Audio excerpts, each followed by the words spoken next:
Bonsoir, bonsoir. Bonsoir à tous les Burkinabés, bonsoir à tous les activistes, bonsoir à tous ceux qui sont du côté de la vérité. Bonsoir. Oui, en cette période de campagne électorale, je souhaite beaucoup de chance aux candidats, beaucoup de courage à tous les candidats et que la paix soit le seul maître mot. Voilà, pas d'autre chose que la paix. La paix, la paix, la paix. Je fais encore cette vidéo ce soir-là, comme je vous l'avais promis, sur le cas de la Sosiko. C'est un cas qui m'empêche de dormir. Voilà. Quand on ne peut pas voir sa natte prendre feu et continuer à dormir là-dessus. C'est ce que j'ai dit. Si la Sosiko ferme, Banfora ferme. Ça, c'est mon jargon à moi. Je sais de quoi je vous parle. Parce que le Far West, ça se crée. Un Far West, ça se crée. Même quand vous regardez le Far West américain, quand vous prenez, il y a toute une historique derrière. Un Far West, ça se crée. Quand les gens n'ont plus envie de vivre en paix, alors, ou quand les gens n'ont plus la paix et le bonheur, alors le Far West s'installe de lui-même. Pour éviter cela, nous allons parler. Personne ne peut nous museler. Ceux qui sont en train de travailler dans le noir, avec des sorts et tout, vous vous fatiguez. Tant que vous n'êtes pas entre le ciel et terre, tant que vous ne marchez pas sur cette terre, tant que vous n'avez pas votre tête au-dessus du ciel, tout ce que vous ferez se retournera contre vous. Inch'Allah. C'est ça qui est la vérité. Alors, les nominations bidons. Bon, il y en a tellement que je ne sais pas par où commencer. Vous savez, le problème du Burkinabé, c'est ça. Se négliger soi-même, se rendre plus petit et croire que c'est l'autre qui va venir là qui est mieux. Non. Tant qu'on a un crâne avec un cerveau là-dedans et qu'on a été à l'école là, on a des diplômes, c'est qu'on peut. Les blancs qu'on dit être bons là, ils caracolent. Nous on bosse avec eux ici, on voit, ils caracolent. On a été dans les universités, on voit. C'est pas parce qu'on a la peau blanche qu'on est forcément intelligent. Voilà. Les inventions noires sont toujours étouffées. Mais la vérité finira toujours par se savoir. Alors, à la Sosiko, il y a une mafia blanche qui est entretenue par une mafia noire. Alors, cette mafia blanche-là est composée de fonctionnaires, de travailleurs à la Sosiko. Et tout simplement parce qu'ils sont blancs, ils sont gracieusement payés pour des travaux qu'ils ne font pas. Pour des travaux qu'ils ne font pas. Et là encore, comme je l'ai dit, les choses, on avance à petits pas. Les noms vont sortir, les choses vont se situer plus ou moins, ça vient. Et je vais d'abord commencer par les nominations bidons. Alphonse, je n'ai pas dit ici ton nom de famille.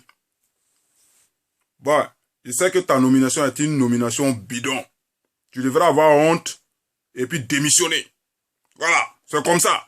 Parce que tu n'as pas fait un concours pour arriver là où tu es actuellement.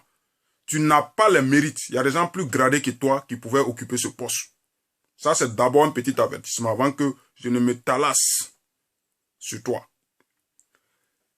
Diallo Roland. Nomination bidon.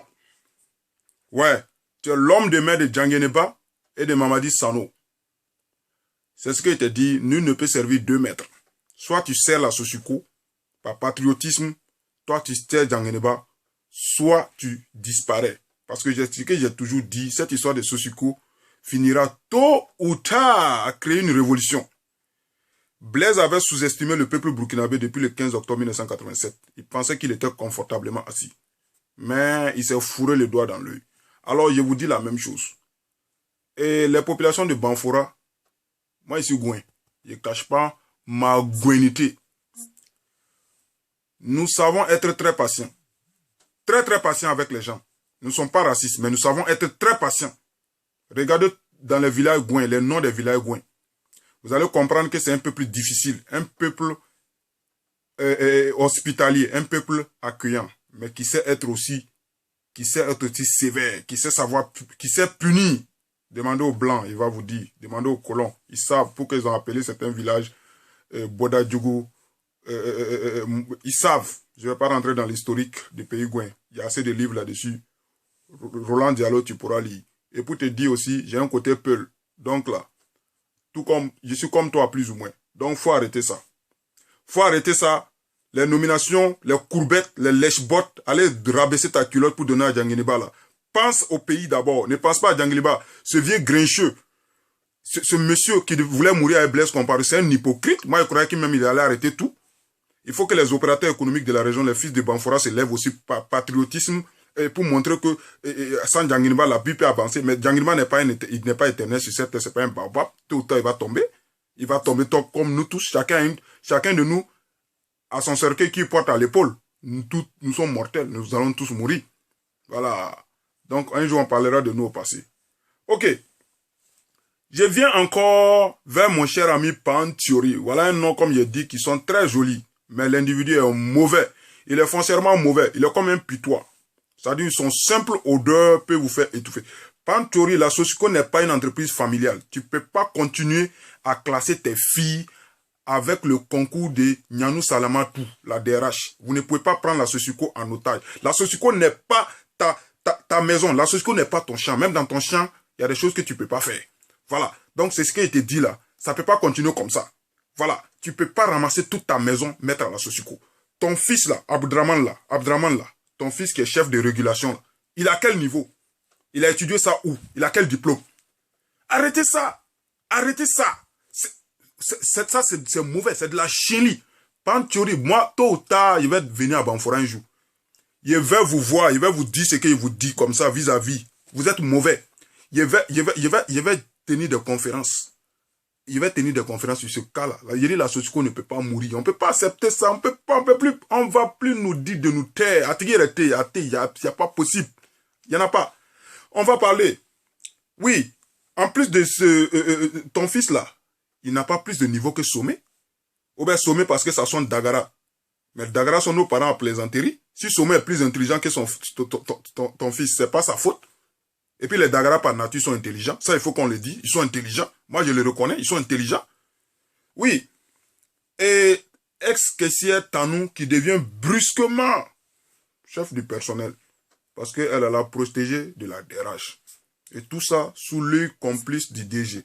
Mais DG, vous êtes, c'est ce que dit dans la vidéo présente, vous êtes l'exemple même de la chienlit. Ce n'est pas bien. Ce n'est pas bien. On ne produit pas du sucre pour stocker. On produit du sucre pour vendre. Et votre histoire de ce sucre là, on n'en veut pas. On n'en veut pas. Le bourreau ne peut pas être le médecin traitant de sa victime. On ne veut pas. Moi, il dit qu'on ne veut pas. Et on ne veut pas. Oui. Panthiori, tes deux filles, hein, à la DRH et puis à l'hosto. Bon, je ne sais pas, hein. Finalement, tu vas réserver quelle place à ta femme? Bon, faut nous dire ça. Et puis à tes neveux. Parce qu'on dirait que la Sosiko est devenue une entreprise familiale. Et puis maintenant, je vais parler de cette mafia qui a été mise sur place, qui priorise les expatriés par rapport aux autochtones, aux résidents, aux Burkinabés. Mais quand un Arabe vient, s'il n'a pas le niveau d'un Burkinabé, il va travailler sur le Burkinabé. Mais s'il a le niveau plus que le Burkinabé, il va travailler au-dessus du Burkinabé. C'est comme ça. Le Burkina est un pays ouvert. C'est un carrefour. Mais maintenant, quand on néglige les compétences nationales au profit de compétences bidons avec des missions bidons pour pomper, rien que pour pomper la caisse et la boîte, j'ai dit non. J'ai dit non. On ne peut pas accepter ça. Il est temps qu'on fasse un audit de la Sosiko. Il est temps qu'on fasse un audit de la Sosiko. Parce que tout récemment, il y a un pont roulant qui est en panne, qu'on a dû réparer à coût de 28 millions. Mais en effet, rien n'a été fait. Les coûts sont là. Le pont est là, tel qu'il a été laissé. Et puis, l'État doit voir vraiment dans cette histoire de la Sosiko. Il y a quelque chose qui ne va pas. Il y a quelque chose qui cloche. Il y a l'impression que les gens viennent se remplir les poches pour partir. On ne peut pas accepter ça. On n'acceptera pas ça. On dira toujours non. Et on va toujours être là pour parler. Voilà. Maintenant, à cause de cette gabégie, de cette mauvaise gestion, il y a beaucoup de gens qui sont partis. Beaucoup de gens qui sont partis. Oui, ça part seulement. Les délégués sont devenus des lâches. Sont devenus des peureux. Sont devenus des fuyards. Ils se promènent la queue entre les jambes. Mais vous êtes quel genre de délégué? Si vous ne pouvez pas assumer votre rôle de délégué, vous dégagez. Voilà. Les délégués verront, on ne veut pas. Vous dégagez. Voilà. C'est ça qui est la vérité. La Sosiko n'est pas votre patrimoine. Si vous ne pouvez pas vous dégager, quand vous donnez un rôle que vous ne pouvez pas assumer, vous dégagez. C'est comme ça. Nous sommes dans un monde qui évolue à 1000 km/h. Donc, on veut des gens compétents.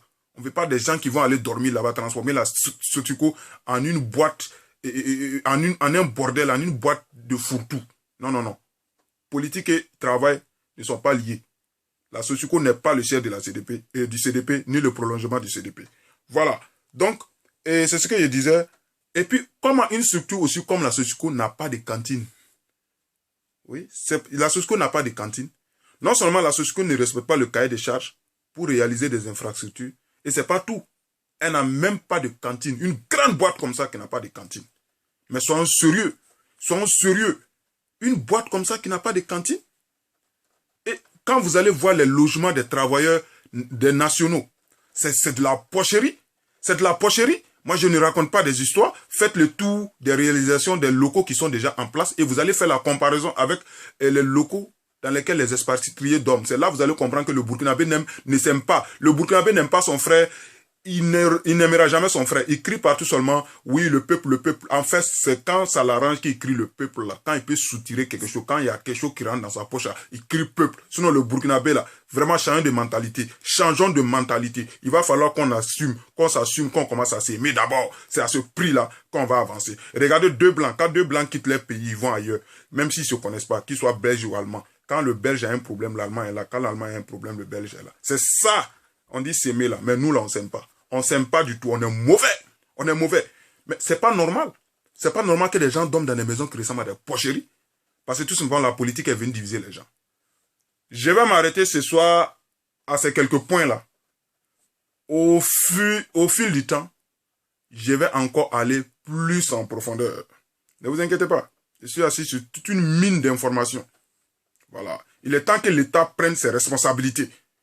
Parce que, après, c'est pour dire, oui, dans telle région, les gens, il y a trop de braquage, il y a telle région, les gens sont ceci, les gens sont cela, il y a la criminalité, la délinquance juvénile, alors que vous êtes même la cause. L'État même en est la cause. Voilà. Djanginiba, même là, quand on parle d'exclusion, Djanginiba même devait être exclu de tout. Il devait être exclu de tout. Et puis IPS là, depuis 2010, IPS devait arrêter même ses prestations à la Sosiko. Mais ça continue, parce que tout simplement, le représentant de l'État qui est là pour suivre là, il n'est même pas là. On ne peut pas être représentant de l'État dans une boîte et puis dormir à Ouagadougou et puis gérer la boîte à distance. Voilà une forme d'irresponsabilité qui est là encore. Alors, Burkinabé, changeons un peu. Donc, comme j'allais le dire, la Sosiko ou la mort, nous vaincrons. Tous ceux qui peuvent aider à sauver cette boîte-là, tous les opérateurs économiques du Burkina peuvent s'investir dans la Sosiko. Il faut maintenant créer un plan actionnarial où tout le monde peut devenir actionnaire à la Sosiko. C'est à ce rythme-là que certains, on va dire à certains d'aller à la retraite. C'est ça qui est la vérité. Vive Banfora, vive la Sosiko, à bas les directeurs corrompus, à bas les DRH corrompus, à bas les protégés corrompus, à bas les nominations bidons, à bas tous les suceurs de sang de la République, à bas tous les suceurs de la Sosiko, plus de délégués conscients, à bas les délégués véreux, la patrie ou la mort nous vaincront. Je vous remercie. D'autres vidéos sont en cours. Inch'Allah.